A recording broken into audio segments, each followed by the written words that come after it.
Ladies and gentlemen, good morning. So Ignacio and Hisham just took us through the story of Mexico, which is an emerging country in the Latin America region. Our team is going to take you to another part of the world, in a different country, in a different continent. We're going to be talking about the United Arab Emirates. Before I get started, I just want to say that usually when we mention the word UAE, Dubai, or Abu Dhabi, people would eventually think about money, rich people, oil and gas, biggest building or tallest building, and eventually they're going to mention growth. So our key question in this presentation is, would the UAE be able to sustain the growth that it has seen so far? So that's the question we're going to try and answer in our presentation. In order to do that, we're going to give you a global overview of the UAE as a country. We're going to cover the famous four-quadrant model: labor, productivity, monetary policy. We're going to go through economy and trade, key sectors, and we're going to conclude with the macroeconomics imperatives and the conclusions. So let's start with an overview of the country. So the Emirates, as the name says, is a series of Emirates. So we have 7 Emirates, out of which we have Dubai, Abu Dhabi, the 2 famous ones. Abu Dhabi is the capital. Dubai is the economic hub of the UAE. It's a country that got its independence in 1971, population of 9 million people. The interesting thing in the population is that actually more than 90% of the population is actually expats and immigrants. We're going to look at the split later on. The 2 famous families in the UAE, the Nahyan family in Abu Dhabi and the Maktoum family in Dubai. So Sheikh Khalifa is the president of the Emirates, and Sheikh Mohammed is the prime minister, and at the same time the ruler of Dubai. Now, if you look at the GDP and you compare the UAE to similar countries in the region, actually you could see that among the comparable countries, UAE is the highest in terms of GDP growth. It's been enjoying a steady growth over the past 25 years. It's unfair actually to compare it with Iran and Saudi Arabia. It's not the same size, it's not the same population, it's not the same access to resources. But if you compare it to Iraq, Qatar, Bahrain, now Iraq, we know the situation over there for the past few years, but if you compare it to Qatar and Bahrain, it's still enjoying the fastest and the highest growth. Now let's dig deeper in the UAE GDP share. If you look at the difference, so we said it's 7 Emirates, right? Actually, 69% of the GDP is for the Emirate of Abu Dhabi. 24% is for Dubai, and 7% is the split of the other 5 Emirates. The key point here is to say that actually more than 90% is for the 2 Emirates of Dubai and Abu Dhabi, but this doesn't mean that the UAE is not investing or is not working on the other Emirates. And they're doing that for 2 main reasons. Number 1 is the development of these other Emirates, and number 2 is to avoid any political unrest following the Arab Spring movements in the region. So that's why they actually started to work with the other Emirates, mainly Sharjah, which is the closest Emirate to Dubai in the north of the country. Now, if we dig deeper into actually Dubai and Abu Dhabi, you would see Abu Dhabi is more than 55% in oil and gas. No surprise here. And you have the other different sectors, and 21% in other sectors, such as services and other things.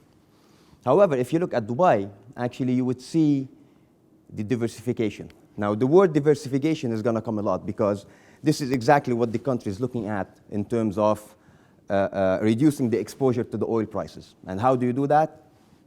By diversifying your different economic activities.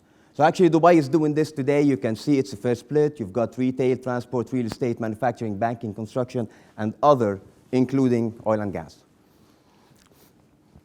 What are the policies? What are the objectives of the UAE as a country? So number 1, you would look at the economic growth, and we just said they want to try and grow the non-oil sector. They want to become the financial hub. They want to become the transportation hub. They want to basically become the hub, the biggest hub in the region. They want to also promote a cohesive society. Actually, if you look at some reports, I think it was the WEF or the World Bank. If you take the 144 countries, the UAE was ranked in the top 5 in terms of social cohesion. In terms of the monetary policy and the leveraging the infrastructure. Arthur's going to be talking about these later on in the presentation. The next thing would be the energy. So they want to move actually more towards the renewable, environmental friendly type of sources. And the last one, which is actually the key thing for the next slides, is how do we increase our productivity and get a highly skilled workforce in the country? Because that's one of the main challenges they currently have today. For the institutions, so UAE is not, by definition, is not a democracy, it's a monarchy. If you keep that in mind and you look again in terms of ranking compared to the other 143 countries, you would see actually that they rank in the top 5 with respect to public trust and not wasting the public funds. They actually rank 6 to 19 in terms of intellectual property, corporate boards, public funds, and then they rank 20 to 30 in the property rights. And the key message here is to say, even though the UAE is not a democracy, they're actually enjoying, they're actually in the top 30 compared to other countries in the region. Now we move to the labor market and the productivity. I'm going to start with the female labor force. Actually, we just said that it's more than 90% of the workforce is actually immigrants. If you look at the absolute numbers in here, they probably do not look great. However, if you look at the trends, they're actually all of them going in the right direction. So if you look at the female labor force, 21% of the total labor force, which is not great, but still given, if you put it in context in that region, and if you look at the trend, it's actually not doing too bad.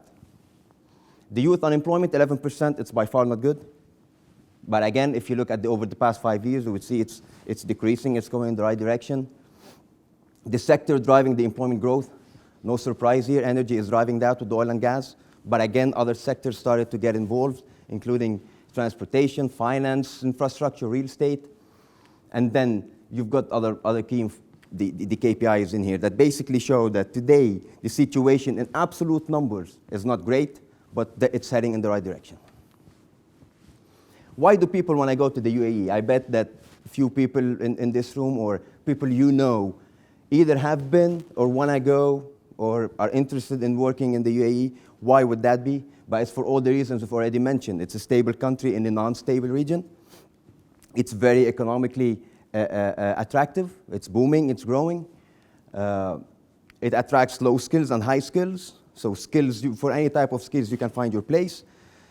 And in terms of the split, yesterday it was mentioned during the demographic changes presentation. Actually, you would see that it's the developing countries that are feeding into the UAE, mainly with India, Bangladesh, Pakistan, Egypt, and the Philippines, and other developing countries too. India actually represents about 30% of the population today in the UAE. Productivity. These graphs are not meant for you to know the numbers. It's actually, if you look at the productivity in terms of, for the different sectors, you would see actually all of them are actually decreasing. Industry, agriculture, and the services, they're actually on a downward trend, which is leading eventually to a downward trend in terms of productivity. That's one of the big challenges the UAE have today. Why is that happening? Lack of investments in education, lack of investment in R&D, lack of investment in the health system, and finally, and most importantly, is how they handle the labor workforce. What's the balance between the expats and the immigrants and the nationals? So that's one of the big challenges they have today. Now, how do we address these issues? Again, no surprise. You're going to have to promote your competitiveness. You're going to have to address your resource allocation and optimize that. And you're going to promote your investments and growth in the non-oil sector. So again, diversification is showing up. This is an interesting graph, actually, that comes from the IMD competitiveness report. The UAE is ranked number 12 among the 60 countries where they do an analysis on. This is actually the concerning part, is they had a tremendous improvement over the past, I would say, 3 years. And then last year, they went from 8 to 12 again. So that's the challenge they have. And if you look at the lowest criteria they have today, they're actually in terms of infrastructure. Not the basic one in terms of bridges, highways, but actually in terms of education, R&D, and health systems. So that's exactly, I'm not going to repeat what I said, but it's exactly what they need to do today, address these issues in terms of education, R&D, health system, and balance the trade between expats, and the locals. And Ato is going to take you through the rest of the presentation. Thank you, Ali. My name is Ato, and I'm going to start off with highlighting some key points when it comes to economy and trade. The main message I want to convey here is that the UAE is a country that is extremely focused on exports. So what you have here basically is the current account to GDP in terms of percentages. What you see here is the balance of trade, showing that there is a growth in the trade and basically in the exports. And what this actually, the key driver of this is basically the oil and gas sector, which is export focused and driving this all. This is expected to continue to grow and is a sign of an economic healthy country. The next point I want to touch base on is the foreign direct investments. So the UAE is attractive for the laborers, for us potentially, but also for the investments, and they need those investments and attract them at a very high rate. So post the crisis 2008, these investments have continued to grow, and different sources show actually that the UAE is one of the most favorable destinations for foreign direct investments. Even there's a stronger urge to invest into the UAE than in Switzerland, where we are today. So focus on export, and they're able to attract a lot of foreign direct investments. If we look at the key sectors on which Ellie has already touched base on, we have a strong focus on the oil and gas industry. And diversification, as Ellie said, is a key policy that they have in the UAE. So moving away from the focus or much more the dependence on the oil and gas industry, much more to the other sectors, be it transport, manufacturing, construction, real estate, and retail, is going to be key in order to balance off the dependency on the oil prices in particular. So all these other sectors have actually been growing, and there is strong policy behind all of this. So there is this Abu Dhabi 2030 plan, which has the main focus on just bringing or implementing measurements in order to achieve this diversification. Infrastructure investments are a key in order to achieve this. So they have been focusing on investing severely in different sectors. They have quite a amount of billions that have been announced in tender, contract award, and under construction. There are different drivers and challenges, but I think that we're all aware about these infrastructure investments. If you think about retail, I mean, where in the world can you go skiing in a mall? If you think about the real estate, they have sophisticated buildings out there that are in themselves already touristic attractions. If you think about transportation, I think Ellie touched base on that. I mean, if you're traveling to the Far East, you will probably stop in Dubai. It's one of the most busiest airports, and tourism, they have different investment projects there. So what I'm trying to convey here is that they're pushing a lot of capital inside, and this is part of them also moving towards the dependency, away from dependency of oil and into more diversification. Fiscal and monetary policy. I try to put everything we need to know on one slide here in terms of fiscal and monetary policy. What you see here, first of all, is the growth of the GDP, okay? So the blue bar is the total GDP growth, okay? The orange one, the oil GDP component, and the gray one, the non-oil GDP component. So what you see in 2009, post-crisis, is that the growth of the oil GDP had a bigger effect on the overall GDP, okay? So diversification was not achieved at that time yet. As you move forward towards 2013, the growth rate of the non-oil GDP sector has grown much stronger and is impacting the overall GDP stronger. Now, in order to make this a bit more concrete, we've had a severe drop in the oil price towards the end of the year, which is still at the current stage. And nevertheless, this oil price drop has not affected the growth of the UAE GDP as you'd expect. It's still growing at a 5% interest rate, 5% rate. Other points maybe just to mention in terms of the monetary and fiscal policy, it's a very interesting place, of course, in terms of taxes. No taxes are imposed on profits. They have a rather low interest rate of only 1% post the crisis. This is something they can actually shift and push a bit in order to have some buffer for future challenges. And inflation, of course, due to all the investments, has risen to an amount that is a bit of a worry. So this would, of course, be supported by an increase in interest rate, reduce it, but might temper the growth. Some macroeconomic imperatives. So here we have a wonderful 4x4, four square model. Let me start with the wages actually here on this side here. You have two forces, and Ellie touched based on that as well. You know, you have the high-skilled workers who will be further encouraged and will have more salary, that's to be expected. The low-skilled workers who will be discouraged with lower salary in the future, so you have two different forces coming there. The idea there is, of course, to incentivize and push much more of the low-skilled workers who are particularly Emirates themselves, working in the public sector into the private sector in order to increase productivity, okay? Nevertheless, in the short to mid-term, the UAE has been growing by pushing in a lot of labor. This is not going to stop in the short to mid-term. So they're going to grow by having more employment, and how they've pushed their GDPs basically. Let me have more labor, we have a stable growth, pushing more labor, they all contribute to my GDP, we grow.